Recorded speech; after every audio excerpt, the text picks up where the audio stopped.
Don't think we can prove it for sure, but I can tell you a couple of stories about what happened to me. If I want to believe in these stories or not, it is my choice, but I chose to believe because they were powerful and full of messages.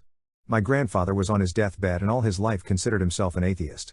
I wasn't convinced of that because I heard him many times talking about religion, and I know that somewhere in a corner of his heart he believed in God.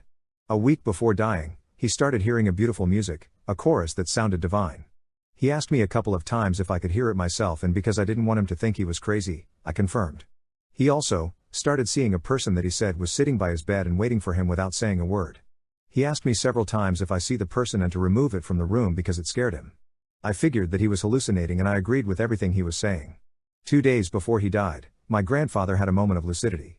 He was a very intelligent person, and we usually had this deep conversations that never got me bored.